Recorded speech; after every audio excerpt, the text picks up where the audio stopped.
స్వానుభూతి లేక శాస్త్ర వాసనులచే సంశయంబు విడదు సాధకునకు.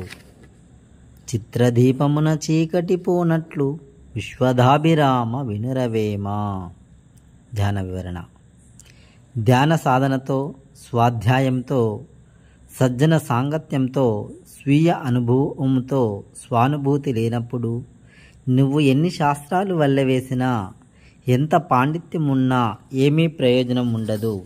చీకటి ఉన్న గదిలో ఫోటోలో ఉన్న దీపంతో వెలుగు నింపలేనట్లు ఉంటుందని యోగి వేమన గారు చెబుతున్నారు. Thank you.